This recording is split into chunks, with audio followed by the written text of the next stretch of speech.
Missouri, 1928. Where? Boonville. Boonville, Jesus. Yeah, big deal about Boonville. Biggest corncob pipe factory in the world. Is that right? Yeah. MacArthur used to get all his corncob pipes there. That's great. And we were involved in swimming in the summer times there. It was the only time you could swim. There was no indoor when pool. was this? In July 30th, 1928. And you were born one day... I was born one day before Bobby. We were born 20 minutes before and 20 minutes after midnight. He was born July 31st. The only twins in diving I know of. Do you know any other twins? No other. Well, that'll give you a place in history, if nothing else. Okay, well... We should have been triplets. But, what happened? You went to school there in Missouri? How long yeah, we went to school in Missouri. We lived on a farm. We were always involved in farming there. We still own a farm in Missouri. Huh. And were you guys really close? Bobby and I? Yeah. Yeah, as close as any two people could ever be. We still are. Yeah. We really are. It's a continuous battle with the people that, our kids and our wives. It's very, very hard to be married to a twin, I would think. I would think it'd be very difficult because... Just you're really emotionally tied together. Like he can do things, he can make decisions, and he doesn't have to ask me. And I knows what you're thinking. Yeah, I make decisions, and the only time we were ever separated is in the service. Were you emotionally, in other words, you almost sensed what he was thinking? Oh, yeah. Yeah, there's a lot to that. Is there any difference at all in you emotionally or in reaction to things? No. Really I think we're... react to the same thing? Yeah. Yeah, we like the same things. We eat the same foods. We drink the same... He'll tell me about some salad dressing that he tasted and he likes, and I go buy and pick me up a bottle and think it's great. And there's very, very few things that we don't... So really, you never had any time to be alone or have solitude when you were young? A lot of the guys who were born on the farm learned to live by themselves. No. Bobby and I always had our best friend. That was each other. Well, what about sports? You guys involved in any kind of sports? We played basketball at the Catholic high school in the freshman and sophomore year. Then when we were sophomores, we moved to California. Now, you said you did some water? Did some swimming, and our first diving included a tire pump and a hose and a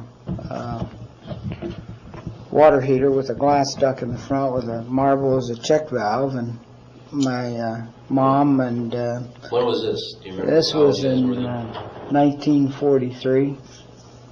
And my mom and stepdad owned a mercantile where we used to get all our lead and pipes and tie them on us.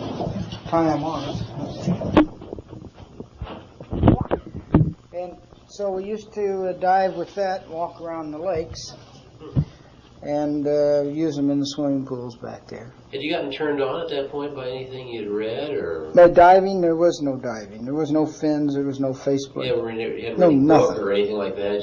No books, no nothing. We never took any lessons. We used to open and close the pool every night of the day, every day of the summer. My mom, we lived at a place where she could look right down at the pool about a block and a half away, and she could tell whether we were there. And we used to open the pool in the morning and close it at night. And when we weren't swimming in the pool, we were swimming in the river. Were you guys turned on to natural things? I mean, did you like hunting natural life and all that? Oh, yeah, hunting, fishing, camping. Thing? Yeah, we used to hunt all the time. And we used to fish in the rivers and streams and lakes. In fact, we had numerous lakes on our farm where we used to fish, hunt. That first that thing you did for breathing underwater, you used a garden hose and garden hose, tar pump, and a hot water heater. Did you get any trouble? No. What did you say? We left a lot of weight on the bottom of the lake. Okay, well then you guys came out as sophomores. Yeah, part of my family. Well, my brother moved out here during the war to work in a defense plant. Oh. And Then a sister came out, then another brother, another sister, and another brother. And but Bobby, you and Bobby were yeah, there together. We were the last ones. We were the youngest. Oh, you were the youngest? We were the youngest in the family of 7. How old, what was the next one from you guys? Oh, my sister Judy's about 5 years older than me. Okay, what did your dad do? You were in the mercantile business? No, my dad was killed when we were 4. Oh. And my mom remarried a few years after that, and they were in the farming business. I see. Just operated farms, sales barns, stuff like that.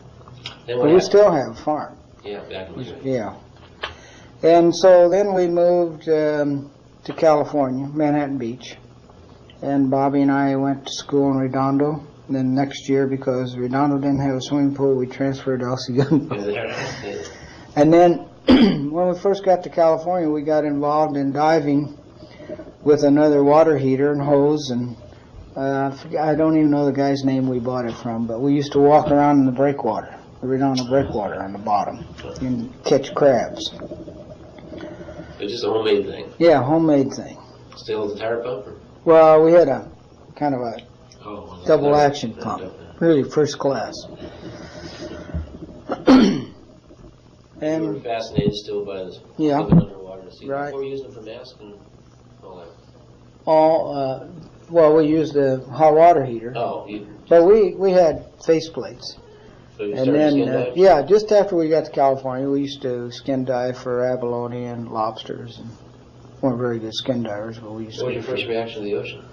Well, when we first got to California, we had some trouble on the farm, and my stepfather was going to go back, and my mother said, we may be going back. And Bobby and I just went down and swam in a polluted ocean, because at that time it was quarantine. Oh, yeah, for us again. And chased by the quarantine officers. And we said, well, I don't think we're going to go back. We like that ocean too much, because we'd lived in the river, you know. So we really fell in love with the ocean. Was it the sea life? It was really like the smell and the surf, body surfing, and you know, something really new. You look out there and see that much water. It's really a hick from Missouri to come out and see that. And so that's. Okay, so your whole high school then career when you got here was pretty much. Were you swimming competitively? Yeah, so we swam at Redondo and we swam at El Segundo and played football there. Oh. And Play water polo? Played water polo. Bobby broke his back the first play of the game. First play he's ever in football. Football. Oh, and he did get he used to swim his races by pushing off from the side when the rest guys take a dive. Is that right? Yeah. And then it was always quite a complicated deal in a 4-man relay to see 2 of us that looked so much alike. They always claimed that one of us was swimming 2 races. So it was kind of funny. And he'd swim. He'd swim. He'd swim 3 races, and I'd swim 3 races, and you know, we were really very much alike then. You couldn't tell us apart. And then we got into lifeguarding. How did that happen? In 47, we took the. Oh, you diving all this time? We were skin diving a little bit, not a lot, but just skin diving. And now you said something about the service. Yeah. Then we got involved in lifeguarding. Before you went to service? Yeah, before we went to service. When you came out of high school? Yeah. We graduated in 47 and went and got a job in the lifeguards. Well, we worked at Standard Oil, too. And then in 50, I got drafted. I was a draftee in the National Guard of the 40. I was just a little bit. I missed the draft for the World War II by just a few months. Yeah, that's right. Because I got it. They sucked me in. I tried to get into the reserve. I tried to get into the Navy Reserve, and I couldn't. And a couple of my buddies went and got in the Marines, and I says, "Oh hell, I'm gonna set it out," because I was going with a girl and living at home, and so I waited, and then they got me at age 22, drafted. Korean thing. Yeah. And then I went to. They didn't give up. Bobby got drafted. I got drafted in October. He got drafted in November because he was married. Oh, he was married then? Yeah, and he was stationed at Fort Ord the whole time because of his back. Oh, yeah. So you went Army, where'd you go? I went to Japan, and I spent 10 months in Korea. Army? Yeah. Did that have any effect on your life at all, or? No. Oh. Anything on diving, or? Oh, I used to, I was a lifeguard and dove for octopus and fish in Korea on the beach. Oh. Made a little extra money on the side. I was a lifeguard in Busan.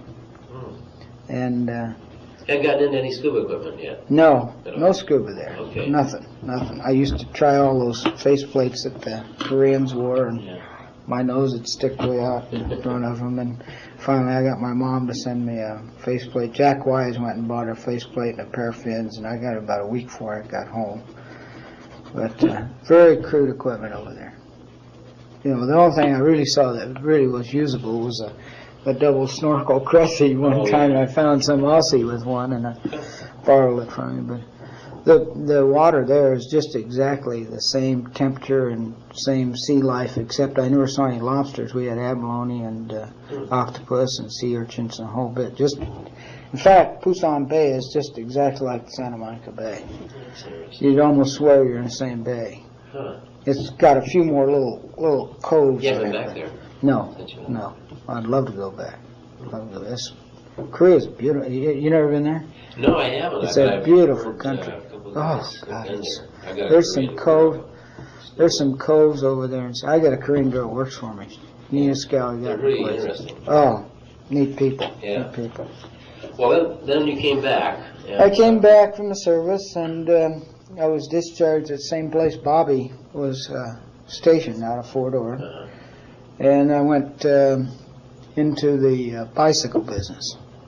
Motorcycles and bicycles. I was running a bicycle and motorcycle shop in Hermosa.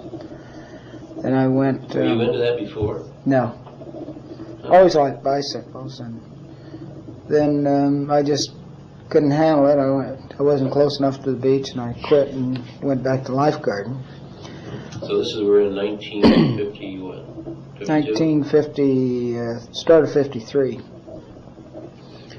And... so you went back into lifeguarding in 53? Yeah. Well, right after I got back, I was, kind of a temporary lifeguard, 52, 53. Okay. And the motorcycle thing, that was in 1950? 52. Just after I got back from service, I kicked around a few weeks and went to work. And then the way I got involved in the diving is Morgan and Connie Limbaugh were making a movie. And the way I met Morgan is he and I used to drive the call car together, and he married my girlfriend. Oh, really? Yeah. See, I got a lot of things to be Elaine. Yeah. And she's my wife's best friend. In fact, is that right? Yeah, she stood up my wife at my wife was her maid of honor last week. Yeah, she's a neat person. I see Bev's kids, and they're really slick kids. Yeah, I guess the daughter's teaching, the one that's 21 or something, is teaching here? Yeah, Montessori in a school, yeah. Nice kids. So that's how you met Morgan, working with the lifeguard thing, and Connie and he were making a movie, and they started, Bev and Hep Jacobs started Dive and Surf. Now, let's see. Now, hold on a second. Bev went out because of his eye thing.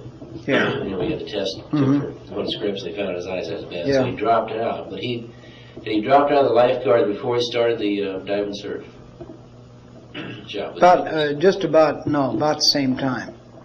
So he started before he came out of the guards. Yeah. He came out, I think, and it was 53, I think. 53. Yeah. And okay. Jacobs and him were in business. Were you diving now for the guards at all? No, there wasn't. No diving for the guards. They were just diving on their own. Yet? No, I thought they were out there. Were you staying down right now during this? Oh, a little bit. We used to go down and shoot some fish, but I thought Ramsey and Bev were out of their mind when they told me they were diving 60, 70 feet. I thought, you guys are nuts.